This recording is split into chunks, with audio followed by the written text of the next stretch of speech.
I told myself I'd stay awake, that I'd keep an eye on her, on the door, on the way the shadows stretched across the room like silent watchers. But at some point, exhaustion won. The last thing I was aware of was the way Eveleigh's breathing slowed beside me, steady and rhythmic, her presence grounding me in a way I hadn't expected. And when morning came, I realized something else. At some point in the night, my arm had wrapped around her.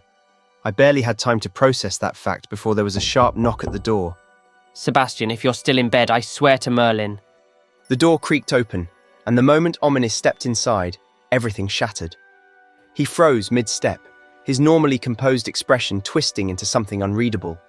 His head tilted slightly as if he was piecing things together even without sight, his acute senses more than enough to register the weight of the silence, the shifted blankets and— What, in the name of Salazar, am I walking in on? My eyes shot open at the sound of his voice, and for a second I had no idea where I was. Then I felt it. Sebastian's arm draped across my waist, his warmth still lingering against me. Panic flared instantly. I bolted upright, nearly colliding with his chin in my rush to sit up. He groaned, rubbing the spot where I'd almost knocked him unconscious. "Morning to you too." You have got to be joking. I sat up fully, running a hand through my hair as I blinked the sleep from my eyes. Eveleigh was already scrambling off the bed, pulling her robes tightly around her shoulders, as if that would somehow erase the evidence of her ever being here. Ominis stood at the door, arms crossed, his expression torn between disbelief and utter exasperation. Tell me this isn't what it looks like. That depends. What does it look like? It looks like you've lost every last ounce of common sense you barely had to begin with. Nothing happened. I couldn't sleep, and Sebastian— Decided to throw out every school rule for the sake of playing host? Do you have a death wish? Because if Black finds out— Oh, come off it, Ominis. It's not like I smuggled her in here for a secret rendezvous.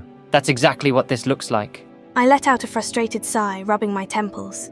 This was the last thing I needed first thing in the morning. Can we argue about this somewhere that isn't in the middle of Sebastian's dormitory? Oh, please, get moving. Before someone else finds you two like this and I'm forced to pretend I don't know either of you. I sighed, throwing my legs over the side of the bed and standing. Eveleigh moved quickly, already heading toward the door with her head held high, as if she hadn't just woken up in a highly questionable situation. Ominis stepped aside begrudgingly, but not before muttering under his breath. Unbelievable. Absolutely unbelievable.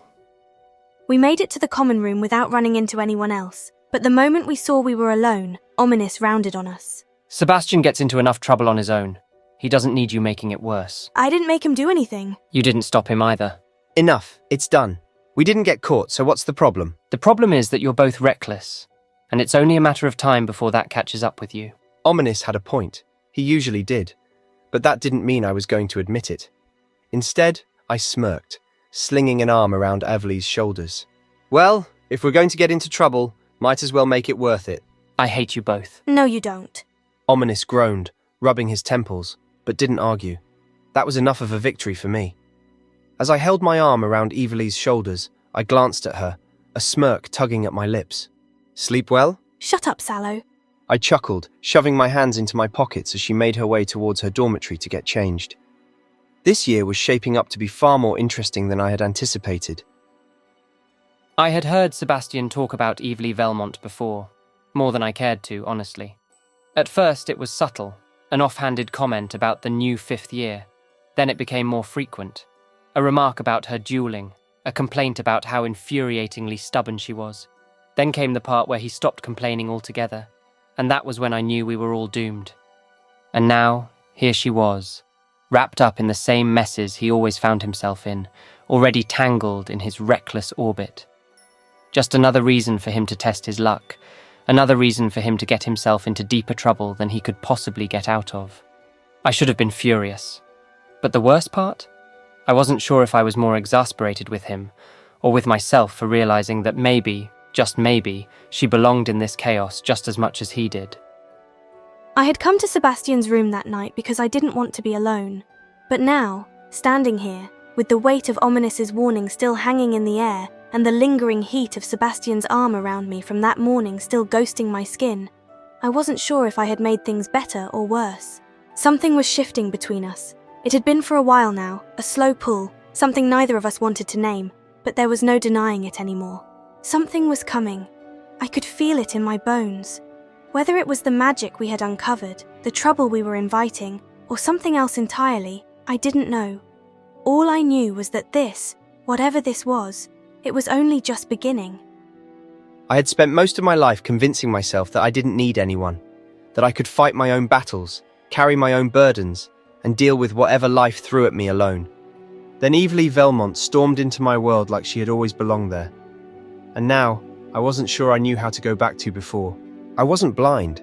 I knew what this was.